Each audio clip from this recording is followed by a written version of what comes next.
이번 한 주간 저와 여러분이 인도받을 말씀은 사도행전 16장 10절입니다. 사도행전 16장 10절입니다. 우리 한 목소리로 같이 한번 읽어보겠습니다.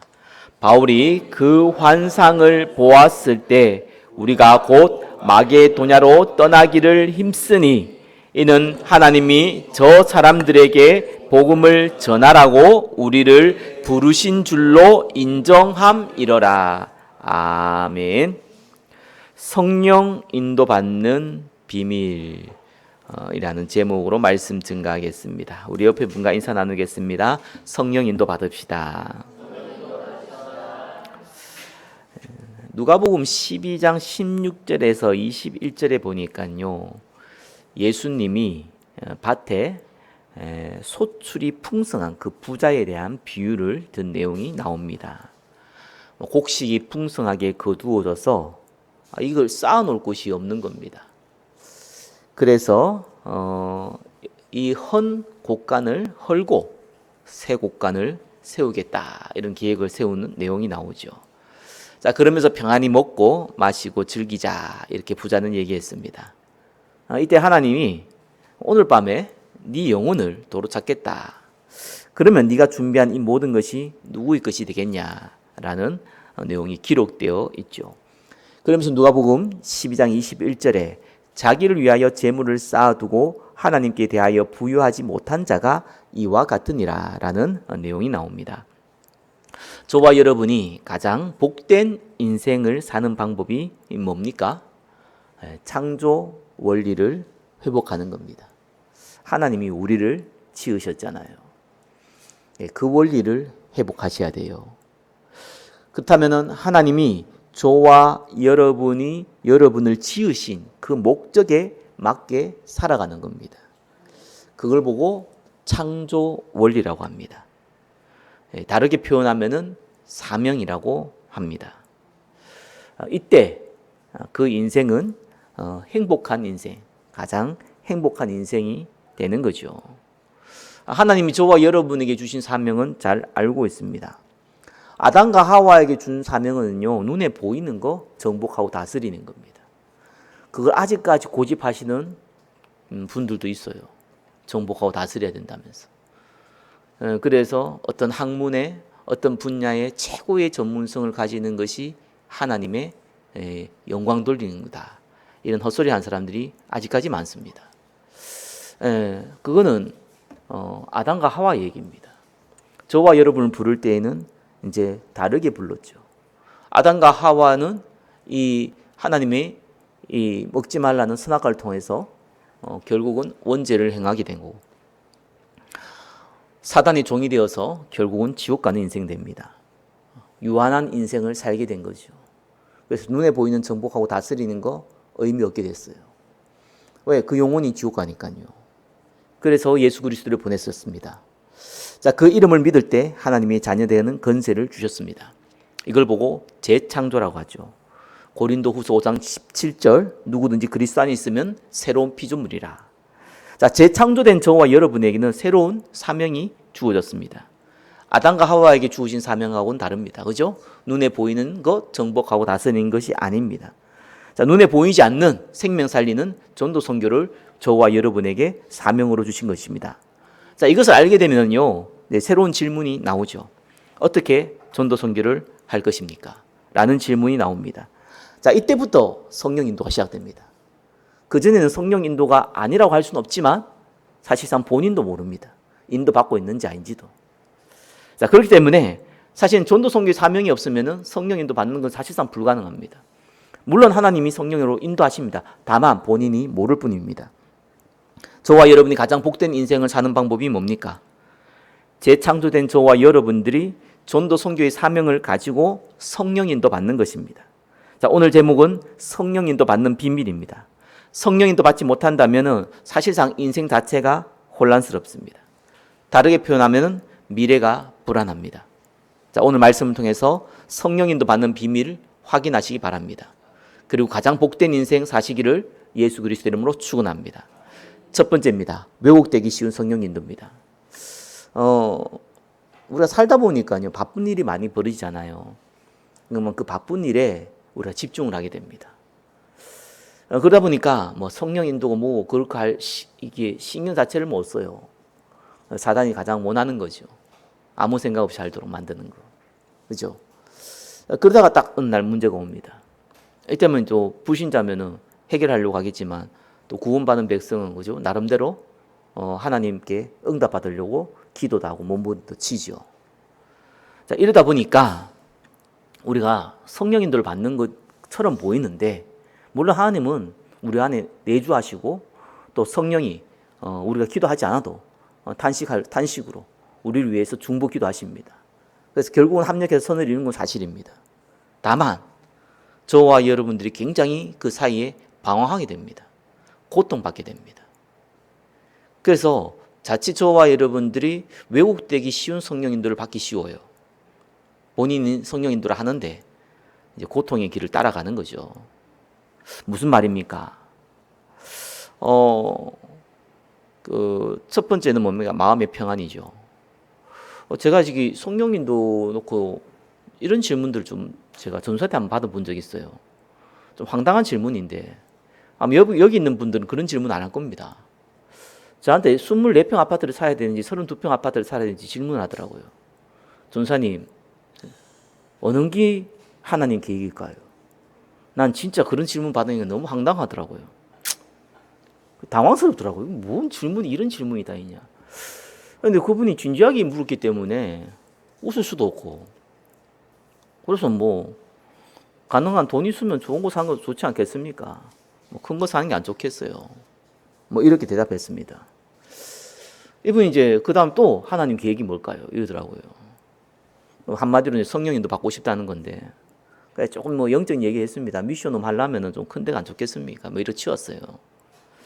자, 평상시엔 잘 모르겠지만 저와 여러분이 중요한 결정을 할 때, 어떤 위기에 접했을 때, 불신자면 상관없는데 또 나름 믿음 있다는 사람들은 성령님도 받으려고 몸부림칩니다. 근데 그 기본적인 부분이 안 돼 있으면요, 세 가지를 실수합니다. 첫 번째 보겠습니다. 마음의 평안입니다. 의외로 선택의 기로에 있을 때요, 기도하면서 내 마음의 평안을 다 기준을 잡는 분들이 의외로 많아요. 그죠? 어떤 목사님이 기도하는데 선택할 중요한 기로에 왔어요. 그러면서 저한테 간증을 하더라고요. 내가 이 선택을 해야 되는데 이걸 놓고 기도하니까 하나님 마음의 평안을 줬다는 거예요. 하나님 계획이라는 거예요. 선목사도 이렇게 했으면 좋겠다는 거예요. 그래서 제가 볼 때는 완전 악령인도 받았는데 본인은 성령인도 받았다고 너무 확신하고 있더라고요. 물론 성경에 기록되어 있습니다. 빌립보 4장 6절 7절이죠. 그죠? 아무것도 염려하지 말고 모든 일에 기도와 간구로 너희 구할 것을 감사함으로 하나님께 아뢰라. 그래야 모든 지각이 뛰어난 하나님의 평강이 그리스도 예수 안에서 너희 마음과 생각을 지키시리라. 맞죠? 그래서 마음의 평안을 두고 기도합니다. 아마 많은 분들이 기도할걸요. 나름대로 좀 믿음 있는 분들은요. 선택의 기로에 있을 때에 이걸 놓고 기도하고 이걸 놓고 기도할 때 어느 쪽에 마음의 평안을 주냐, 뭐 이런 식으로 해서요. 저는 그분이 왜 그런 선택한지 압니다. 왜냐하면 자기하고 안 맞는 싫어하는 사람이 그 선택의 기로에 있었거든요. 그 사람 피한 거예요. 그러니까 다르게 그 사람이 없는 곳을 놓고 기도하니까 평안한 거지 뭐. 그건 또 성령님들라고 그러답니다. 자, 에레미야 17장 9절에 뭡니까? 만물보다 거짓되고 심히 부패한 것이 마음이라 했습니다. 두 가지 다 기억하셔야 돼요. 하나님 마음의 평안을 주는 것도 맞는데요, 그 마음이 만물보다 부패했다니까요. 그러면 우리가 헷갈리죠. 그래서 이거 조심해야 되는 부분입니다. 자, 두 번째입니다. 복음의 유익입니다. 이건 사실 좀 믿음 있는 지식이 있고요, 성경적인 지식이 있고요, 상당한 믿음 있는 분들이 이렇게 선택을 합니다. 제가 청년 때요, 전도 선교를 위한 뭐 이벤트가 있어가지고 사역을 했습니다. 일정한 이제 재정이 주어지잖아요. 재정은 이제 제가 담당을 했기 때문에, 제가 담당이 아니고 재정을 맡은 게 아니라 재정을 쓸 수 있는 권한이 있었기 때문에 이제 그 재정을 가지고 할 수 있는 거를 조금 기획을 했습니다. 근데 한 청년이, 같이 일하는 청년이, 사역하는 청년이 갑자기 막 사람들을 부르더만 밥을 사줘요. 그럼 내보고 계산하라는 거예요. 뭐 이런 게 다 있나 싶은 거예요, 속으로. 근데 이 친구의 표현이 맞아요. 이렇게 잘 먹여야지만 원활하게 살아갈 수 있다는 거예요. 저는 그 말에 공감했습니다. 근데 너무 황당한 게 자기가 결정을 하고 자기가 사주고 돈은 내보고 내라 못 잡니까? 그건 말이 안 되잖아요. 물론 이제 제 돈이 아니라 제가 맡은 재정이 있다는 거 알고 있으니까. 어떤 면에서 맞는 말이지만 그럼 재정이라는 것도 한계가 있잖아요. 그 우선순위가 있잖아요. 선택을 해야 될 때. 또 그 친구의 말이 틀리진 않지만 최소한 담당자에게 물어보고 해야 되잖아요. 자기 나름대로는 이것이 맞다고 생각해서 선택을 하고 진행을 한 겁니다. 결정권도 없으면서. 물론 성경에 기록되어 있습니다. 그죠? 바울 같은 경우는 고린도서 9장 20절에 보니까 19절 20절에 보니까 그죠? 내가 모든 사람이 자유로나 스스로 모든 사람이 종된 것은 더 많은 사람을 얻고자 한다. 그러니까 유대인들을 위해서 유대인처럼 뭐죠? 율법 아래인 사람들은 율법아미처럼 카멜레온 됐다는 거죠. 그래서 내가 어떻게 하면 복음에 유익될까? 이걸 따라서 이렇게 행동하고 저렇게 행동했다 이런 내용이 나옵니다. 그래서 복음의 유익대로 움직이는 것이 성령 인도의 굉장히 중요한 기본입니다. 근데 여기 착각할 게 있어요. 요한복음 11장 50절에 보니까요. 이 예수님을 죽이려고 대제사장 어떻게 고백했냐? 한 사람이 백성을 위하여 죽어서 온 민족이 망하지 않게 되는 것이 너희에게 유익한 줄을 생각하지 아니하는도다 하였으니. 이 무슨 말이냐니까요. 이 예수님을 죽여야 되는데 명분이 필요하잖아요. 근데 예수님은 자꾸 사람들이 왕이라 한단 말이에요. 그러니까 지금 로마에 속국이 되기 때문에 예수님 왕이 되면은 이 로마 사람들이 군인들이 와서 우리를 다 죽일 거란 말이에요. 그렇기 때문에 빨리 예수님을 죽여야 된다는 거예요. 그래야지만 로마 군인들이 우리를 죽이지 않을 거라는 겁니다. 합리적인 얘기죠. 그리고 그것이 하나님의 계획이라고 얘기했습니다. 이렇게 하나님의 계획을요 맞다고 생각하고 그게 다 복음에 의해서 유익하다고 생각하는데 정반대의 결과가 나옵니다. 제가 볼 때 그 친구는요 스타가 되고 싶은 것 같아요. 제 생각인데 자기는 좀 스타가 되고 싶다 이러면서 일을 벌인 것 같아요. 좋은 동기인 것 같지만 그거를 명분으로 삼은 거죠. 그러면서 다른 목적을 이루는 겁니다. 예수님을 죽이려고 했던 대제사장도 마찬가지였습니다. 다른 동기 뭡니까? 우리의 인기를 빼앗아가고 우리의 기득권을 빼앗아가니까 그죠? 다른 명분이 필요한 겁니다. 실제 목적은 자기들의 기득권을 빼앗기지 않는 것이 목적이었고 명분은 이 예수님 왕이 되면은 우리 이스라엘 사람 다 죽는다라는 것이 명분이었습니다. 이렇게 실제로는 복음에 유익된다고 하지만 자기도 모르는 동기를 가지고 이렇게 왜곡되게 성령 인도와 정반대로 행동할 수도 있습니다. 자, 세 번째입니다. 1번에서 3번이요. 말씀의 해답입니다. 자, 교회와 목회자에 순종한 분들이 이 방법을 많이 선택합니다. 교회에 순종하고 목회자에 순종하시는 분. 이걸 너무 하나님의 기회라고 보시는 분. 맞습니다. 그래서 이번 주 강단에는 뭐라고 말씀하셨냐 이런 걸 말 기준을 둡니다. 조금 더 나가면은 올해 원단은 무엇입니까? 이걸 기준으로 둡니다. 교회의 중직자나 또 목회자가 굉장히 좋아하는 캐릭터입니다. 제가 청년 때요 어떤 사역을 같이 하고자 이렇게 얘기한 청년이 있어요. 이거 좀 같이 하자. 그래서 이 친구가요 뭐 기도도 하고 뭐 나름대로 이제 스케줄 짜고 다 세팅하고 뭐 이렇게 다 준비했는데 갑자기 안 하겠다는 거예요. 그래서 왜 안 하냐고 물어보니까 이번 주 강단에서 기다리라고 했다는 거예요. 야, 나 미치겠다. 이러면서 당황스럽거든요. 그래서 거기서 반문하면 제가 어떻게 됩니까? 솔직히 나는 강단 안 따라가는 사람이 되는 거예요. 알겠다고 했습니다. 물론 성경에 기록되어 있습니다. 요한복음 14장 26절 보혜사 곧 아버지께서 내 이름으로 보내실 성령 그가 너에게 모든 것을 가르치고 내가 너에게 말한 모든 것을 생각나게 하시리라. 자, 강단을 통해서 말씀을 통해서 하나님이 선택할 거, 또 기획할 거, 또 뭐 하지 말아야 될 거 알려주신다. 이 말씀일 수도 있거든요. 이 말씀도 포함되거든요. 맞습니다. 근데 또 반대쪽도 봐야 돼요. 요한복음 10장 16절에 보니까요. 예수님이 나사로 죽은 나사로 살리러 가자 그러니까요. 이 디두모란 도마가 뭐라 그랬습니까? 우리도 주와 함께 죽으러 가자. 이래 나왔습니다. 해석을 다르게 한 거예요. 같은 말씀인데 해석이 달라요. 예수님은 나사로가 죽었는데 이제 살리러 가자 했는데 이 도마는 뭐라고 생각했습니까? 우리도 주와 함께 죽으러 가자라고 얘기하셨다. 우리도 함께 죽으러 갑시다. 이럽니다. 자, 이렇게요. 말씀의 해답을 왜곡되게 해석을 하는 경우가 많이 있습니다. 자, 그래서 저와 여러분들 이렇게 얘기하면 헷갈리기 시작합니다. 어떻게 하면 성령인도 받습니까? 마음의 평안. 어떻게 하면 성령에서 복음에 유익되는 대로. 어떻게 성령인도 받습니까? 예? 이 말씀을 통해서 해답을 얻더라. 아마 그렇게 많이 배웠을 수도 있습니다, 여러분. 그 다음에 제가 이 얘기한 거는요, 믿음 좋은 사람들의 얘기입니다. 나쁜 사람이 아니고 믿음이 그나마 어느 정도 있는 사람들이 이렇게 합니다. 믿음 없는 사람들이 아예 뭐 마음 평안 기도 안 하는데 무슨 마음 평안이 있고요. 복음이 가르치는데 무슨 복음의 유익대로 움직이고요. 아니 강단도 안 듣는데 무슨 말씀에 해답을 얻습니까? 관심도 없는데. 제가 얘기하는 건 믿음 있는 사람들이니까요. 그런데 전혀 성경과 전혀 성령의 인도와 반대되는 대로 행동하는 경우가 많습니다. 이게 왜 그럴까? 아셔야 돼요.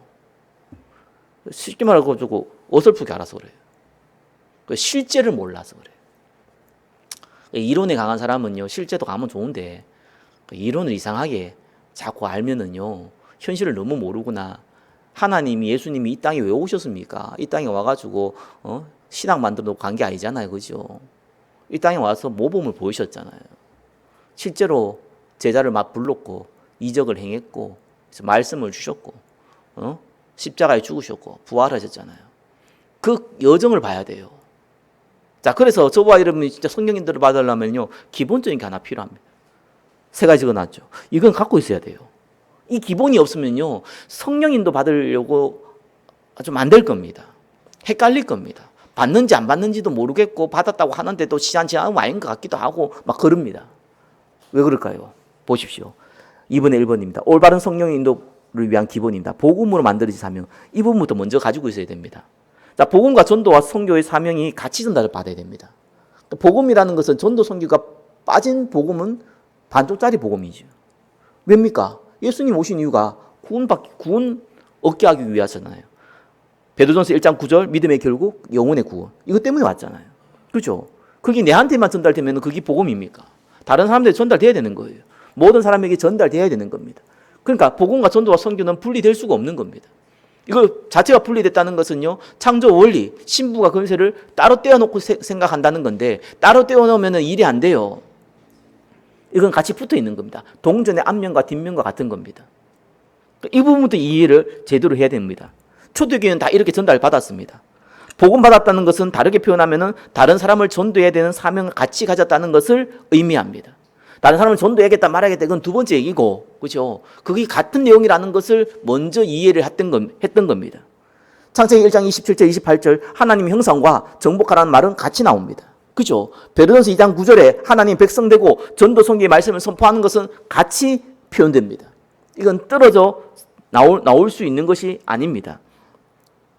그래서 복음으로 만들어진 사명이란 무슨 말입니까? 복음과 함께 전도 선교 사명이 올바르게 전달되었다는 겁니다. 그래서 여러분들이 성경을 보거나 또 설교를 듣거나 할 때 이 부분을 빠뜨리고, 그래서 이원론적 관점으로 복음과 전도를 분리시켜 놔서 많은 성도들이 그렇게 알고 있습니다. 심지어는 전도를 하나의 달란트로 만들어 버렸습니다. 이게 어마어마한 범죄입니다. 왜 그렇게 만들었을까요? 뭐 가르친 거 잘못 가르친 거지 뭐 옳죠. 이론적으로 받아들인 겁니다. 복음을 이론적으로 받아들이면요, 금방 이해합니다. 그렇죠? 뭐 머리 좋은 사람들은 뭐 1초 만에 이해할 수도 있겠죠. 그렇게 이해해 버리면은 이제는 이 실제가 아니거든요. 복음을 실제로 받아들이는 게 아니라 이론으로 받아들이는 겁니다. 이론을 받으면 그 이론이라는 것은 다 쪼개기를 할 수 있습니다. 말장난을 할 수 있습니다. 그렇죠? 그래서 저 옛날에 정치인이 약간 좀 비꼬는 그거를 SNL인가 그쪽에서 나오더라고요. 그래서 편의점 가니까 삼각김밥 하니까 사러 가니까 이렇게 뭡니까? 얼마입니다 되는가? 얼마입니다 이러니까요. 뭐라 그러죠 그분이? 내가 이걸 살지를 당신이 어떻게 아냐고 이런 식으로 질문한 거예요. 말장난한 거죠. 근데 이게 이제 비꼬는 얘기지만 이론을 배우면 그래 됩니다. 그죠? 그러니까 이제 편의점 좀 주고, 아니 당신이 이거 가져왔으니까 살려고 가져온 거 아니냐 이렇게 하니까. 그래서 얼마다 그러니까 카드 대라 하니까 내가 카드로 할지 현금 할지 어떻게 하냐고 이런 식으로 질문하는 거예요. 이런 이제 비꼬는 농담들이 나온 거 아마 봤을 겁니다. 그게 저는 그냥 그렇게 볼 때에 정치인을 비꼬는구나 이렇게 들리지 않고요. 이론 속에 있으면 저런 질문이 나올 수 있겠구나. 장난칠 수 있겠구나 사람들은. 말도 안 되는 일들이 현실에 벌어지는 거예요. 근데 복음과 전도를 분리해버리면 그런 이론이 나온 겁니다. 내가 복음 받았지 전도하라고 내가 부름받은 거 아니야 이런 식으로요. 앞뒤가 안 맞는. 근데 그게 이론적으로 맞듯이 보인다니까요. 아니 내가 복음받고 예수 믿은 것이 내가 전도하라고 부른 거 아니다. 아니 그 사명 안 좋다. 이런 식으로 하는 거예요. 그건 분리될 수 없는 부분인데 분리시켜서 말하는 거예요. 자, 이런 일이 실제로 벌어집니다. 자, 그래서 이거는 올바르게 먼저 전달되어져야 되고, 두 번째는 뭡니까? 말씀으로 구체화되어져야 돼요. 자, 사도행전 9장 15절에 바울을 부를 때 주께서 이르시되 가라. 이 사람은 내 이름을 이방인과 임금들과 이스라엘 자손들에게 전하기 위하여 택한 나의 그릇이라. 갈라디아서 2장 8절에 베드로에게 역사하사 그를 할례자의 사도로 삼으시니가 또한 내게 역사하사 나를 이방인의 사도로 삼으셨느니라. 자, 말씀을 구체화되진 사명이라는 말은 무슨 말이냐니까요. 이게 마음의 단계래요. 그죠? 바울이 왜 스스로 사도라 얘기했습니까? 굳이 요거도만 가면서 왜 바울이 나는 이방인의 사도라고 얘기했습니까? 왜 베드로는 할례자의 사도라고 했습니까? 본인은 뭐 항상 전도하러 갈 때 유대인부터 전도했는데 본인은 왜 이방인의 사도라고 했습니까?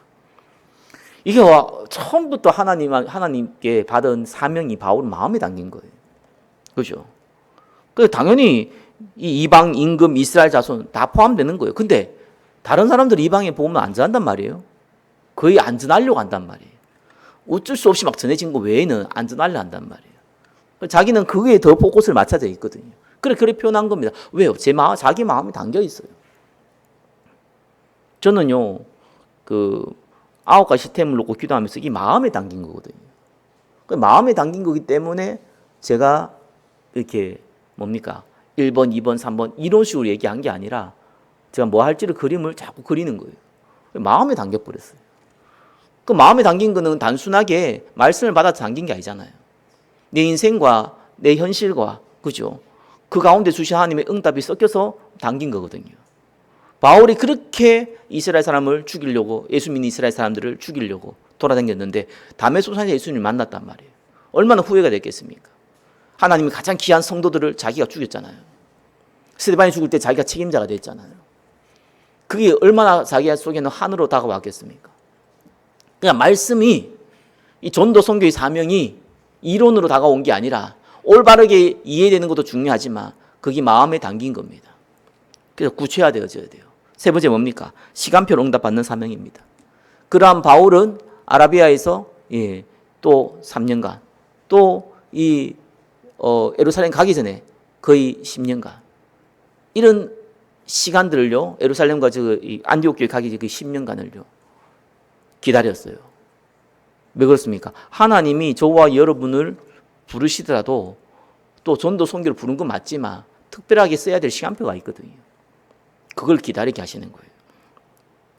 그래서 사도행전 13장 1절 3절에 볼 때 바울과 바나바가 파송받죠. 그 시간표를 기다린 겁니다. 자, 하나님이 사용하신 시간표를 기다리고 준비하고 있었다는 겁니다. 그게 성령님도 받는 기본이에요. 뭘 알아야 된다고? 복음과 전도는 분리될 수 없다는 거. 그죠? 그 전도에 대한 사명이 구체화적으로 내 마음에 담겨야 된다는 거. 그게 사실 기본입니다. 그게 완벽하게 다 담겨 있는 말이 아니고 어느 정도 담겨 있어야 돼요. 그리고 하나님 역사하는 그 시간표를 기다릴 수도 있어야 돼요. 그 믿음이 있어야 돼요. 이래야지 성령님도 받기 이제 시작합니다. 그전에는 성령님도 못 받냐고 얘기하면 아닙니다. 로마서 8장 26절에 뭡니까? 성령이 말할 수 없는 탄식으로 우리를 위하여 친히 간구하십니다. 성령께서 함께 하시니까 어린아이가 뭘 하고 못 하잖아요. 그죠? 그럼 뭐 갓난아이가 뭘 하겠습니까? 그럼 부모가 다 기저귀도 갈아줘도 먹이고 입히고 다 합니다. 그죠? 다만 그 아이가 모를 뿐입니다. 그렇게 한다는 건 잘 몰라요, 그냥. 당연한 것도 알기도 하고 몰라요. 주사 놓어도 그 주사 놓는 이유도 몰라요. 그렇죠? 그래서 이 상태에서는요, 스스로 인도받는지를 모를 뿐이에요. 그래서 불안, 갈등, 불신앙 이런 거 항상 있을 수밖에 없어요. 한마디로 영적으로 계속 고생을 한다는 거예요. 그래서 성령 인도는 저와 여러분 예수 믿자마자 무조건 시작됩니다. 다만 저와 여러분들이 성령의 인도를 받을 줄을 모르면은 성령의 인도는 되죠. 합력의 선을 이루니까 본인은 고생합니다. 거기 성령 인도의 굉장히 중요한 원리입니다. 자, 이 부분이 되면은, 기본적인 부분이 되면 실제적으로 현장에서 성령 인도 받는 것을 이제는 본인이 알고 응답받는 거예요. 그죠? 그전에는 몰라요. 헷갈려요. 마음의 평안인지 뭐 강단 따라가야 된다든지 시작해가지고요. 맞는 틀린 말은 아닌데, 그죠? 그 뒤에 다른 동기들이 다 섞여가지고 헷갈리는 거예요. 그래서 어렵게 생각하지 마세요. 성령인도 어려운 게 아닙니다. 자, 이렇게 돼야지만 3번이 뭡니까? 이제는 현장에서 내가 사는 삶에서 성령인도 받기 시작합니다. 그래서 오늘 6절에서 10절까지 내용이 나와 있습니다. 오늘 볼 건데 6절에 사도행전 16장 6절에 나옵니다. 성령이 아시아에서 말씀을 전하지 못하게 하시거늘 그들이 부르기와 갈라디아 땅으로 다녀서 자, 바울이 전도 선교의 사명을 마음에 담고 시간표에 따라서 파송받았습니다. 그래 지각을 사용해서 지금 시간표에 가장 필요한 현장이 아시아다라고 생각해서 복음 전환을 했습니다. 자, 그런데 이 성경은 아시아의 말씀을 전하지 못하겠다라고 나옵니다. 전도의 문이 열리지 않았거나 아니면 가는 길에 여러 가지 사건으로 말미암아 갈 수 없게 되었거나 뭐 그런 일이 벌어졌겠죠. 바울은 그렇게 표현한 겁니다. 말씀을 왜 자꾸 못 전하게끔 상황이 이렇게 만들어지냐라고 생각할 겁니다. 자, 그래서 7절에 무시 앞에 이르러 비두니아로 가고자 했을 때 예수의 영이 허락지 않는지라. 자, 선교 사역의 주체는 저와 여러분이 아닙니다. 그죠? 전도 선교의 사역의 주체는 하나님이십니다. 네, 하나님이 허락하지 않았다라고 나옵니다. 그래서 무시할 지라 드로아로 갔습니다. 드로아는 이 유럽을 가는 관문입니다. 9절에 밤에 환상이 바울에게 보이니 마게도냐 사람 하나가 서서 그에게 청하여 이르되 마게도냐 건너와서 우리를 도우라 하거늘 바울이 그 환상을 보았을 때 우리가 곧 마게도냐로 떠나기를 힘쓰니 이는 하나님이 저 사람들에게 복음을 전하라고 우리를 부르신 줄로 인정함이라. 자, 하나님이 분명히 우리를 마게도냐, 이 마게도냐는 저기 유럽 쪽이 시작이거든요. 그 길을 내가 가라고 했다고 분명히 자기가 확신했다라고 합니다. 자, 근데 여기서 한번 볼 게 있어요. 아시아라는 곳이 어느 게 아니니까요. 저 중국이나 우리나라 같은 있는 아시아가 아니고요. 여기 말하는 아시아는요, 터키 전반의 지역입니다. 그러니까 에베소를 비롯해 갈라디아, 골로새 이 전부 아시아 지역입니다. 결국엔 바울이 다 선교했잖아요. 그렇죠? 근데 요때 요 시간표에 제2차 전도 여행을 할 때 그때 아시아에 못 가고 유럽 가도록 했어요. 저 개인적인 해석이 들더라고요. 왜 어차피 다 에베소 갔잖아요. 갈라디아 그거 다 아시아거든요. 아니 그게 골로새가 다 아시아라니까요. 그쪽이 다 전도했잖아요, 나중에. 근데 왜 먼저 2차 전도 여행 때, 2차 선교 여행 때 왜 이 드로아를 통해 가지고 마게도냐 이 첫성이 이제 빌립보 그 다 유럽이거든요. 그쪽으로 가게 했을까? 뭐 저 개인적으로는요. 만약에 유럽의 관문을 열지 않았다면 바울은요 그쪽 아예 안 갔을 수도 있어요.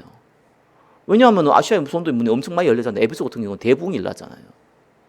자, 그러면 어떤 일이 벌어지냐니까요. 고린도가 어디에 있습니까? 고린도가 유럽입니다. 거기에 적혀 있단 말이에요. 그러니까 고린도가 어떤 지역이냐니까요. 고린도 전서 후서에 문제도 많지만 로마서에 나오는 16장 일꾼들이 전부 다 고린도 지역의 사람들입니다. 제자들은 다 고린도에 있는 거예요. 실제로 로마서를 적기 위해서는 고린도 사람이 없었으면 로마서를 적을 수 없었어요. 그리고 로마에 대한 눈도 안 열렸을 수도 있어요. 그래서 하나님이 유럽에 먼저 문을 여신 겁니다. 그쪽이 다 교회를 세워놓으니까 바울이 그게 망임 당기잖아요. 그리고 아시아 가서 다시 복음을 전한 겁니다. 그래서 이제 복음이 다 전파되게 되죠. 그러나 이 유럽 쪽의 복음을 전함으로 말미암아 결국은 고린도 일꾼들을 세우게 됐고 그걸로 말미암아 결국은 로마서도 작성하게 되고 그 결과로 로마도 갔어요. 자, 이렇게 성령 인도 받은 겁니다. 자, 말씀 맺겠습니다. 어떻게 성령 인도 받습니까? 그래서 딱 결론 이렇게 잡으세요. 성령 인도라는 부분을 조금 제한하시라. 무작정 뭐든 다 성령 인도 받으라 하지 마시고 어차피 안 받잖아요. 다르게 표현하면 이런 마음대로 하잖아요. 그래놓고 또 성령 인도라고 표현은 잘 할 수 있잖아요. 그러지 마시고 딱 제한을 두세요. 전도 선교에 대해 딱 제한을 두고 성령 인도 받으려고 기도하세요. 나머지는 어떻게 해야 됩니까? 전도 선교에 성령 인도 받게 되면은요, 나머지는 그냥 안 받으려고 그래도 받아집니다. 그건 믿음으로 오세요. 왜냐하면 우리가 모든 걸 성령 인도 받는다는 것이 알 수가 없습니다. 받고 있는지 안 받고 있는지. 다만 우리가 믿음으로 합력해 선을 이뤘기 때문에 하나님께서 우리를 인도하신다는 그건 알고 있어요. 근데 이건 막연하잖아요. 근데 구체적인 건 반드시 있어야 되거든요. 그 구체적인 것이 여러분이 먹고 살고 있고 그죠? 육신적인 거 두고 성령 인도 받으려고 하지 마세요. 안 됩니다. 그게 성령 인도인지 악령 인도인지 결과적으로 보면 악령 인도가 나중에 합력해 선을 이루니까 성령 인도가 되긴 하는데 본인도 모르는 소리를 자꾸 해서 샀습니다. 그래서 내가 24평을 살까 32평을 살까 이런 이상한 성령인도 받으러 가지 말고요. 짜장면 먹을까 짬뽕 먹을까 이런 이상한 성령인도 받으러 가지 마세요. 그죠? 그거는 뭘 하더라도 여러분의 생각대로 하게 돼 있어요. 그 성령인도 이전에 여러분이 지금까지 쌓아왔던 지식대로 가게 돼 있어요. 바울은 아시아를 가려 했습니다. 하나님 막았다고 나옵니다. 그렇죠? 바울이 갖고 있는 지식과 배경과 또 이 기획을 본인 나름대로 했던 기획은 분명히 아시아가 맞습니다. 나중에 또 아시아 갔습니다. 근데 막았어요. 성령님도 이래 받는 겁니다. 나머지 부분들은 그때 여러분 생각대로 하시는 게 맞아요. 꼭 맞고 틀리고 아닙니다. 그러나 전도 선교만큼은요 성령님도 받으셔야 돼요. 그럼 질문이 나오잖아요. 내가 있는 가정, 내가 있는 직장, 내가 있는 교회, 내가 섬기는 그 현장에서 어떻게 전도 선교할 수 있습니까? 도대체 이 사람을 전도하려면 어떻게 해야 됩니까? 한 분은 복음 전해야 되는데 어떻게 해야 됩니까? 그죠? 또 이런 일이 벌어졌는데 이것이 어떻게 전도의 문으로 또 연결되어집니까? 이렇게 저와 여러분들이 시작을 하셔야 돼요. 거기에서 저와 여러분이 하나님이 하시는 것을 보게 되어지면은 나머지는 어떤 면에서는 성령님도 받을 필요가 없는 것이요. 따라오기 때문에 받을 필요가 없는 겁니다. 따라오는 건 그냥 따라가면 되는 겁니다. 딱 한 가지만 전도 선교대에서 딱 제한을 두시고요. 성령님도 받으세요. 나머지는 나도 많이 묻더라. 이거 어떻게 되냐, 저거 어떻게 되냐. 요즘 그런 질문한 사람도 없지만 예전에 저한테 많은 사람들이 물었어요. 나도 모르는 걸 물으니까 나도 곤란하더라고요. 그래서 그런 질문 필요 없습니다. 몸이 아픈데 어떻게 됩니까? 좋은 음식만 쓰레기 음식은 가능한 줄이고요. 좋은 음식 먹고 가능하나, 그죠? 너무 많이 먹지 말고 너무 안 먹지도 말고 좀 푹 자고 아침에 일찍 일어나고 좀 일찍 자고 하나님이 불신자한테도 줬던 일반 은총을 좀 따라서 하시면 돼요. 거기 하나님의 계획이 뭐냐? 몸이 너무 안 좋아지는 하나님의 계획이 운동 안 해서 안 좋아졌지. 그걸 굳이 그 하나님의 계획을 찾아야겠습니까? 그죠? 난 인간관계 너무 안 좋은데 하나님의 계획이 뭡니까? 성질 들어보고 좀 고시라는 얘기지. 그게 뭘 그렇게 굳이 그 하나님 계획을 따지고 그러지 마세요. 그런 거. 그런 거는 그냥 내가 세상에서 알고 있는 상식이 있잖아요.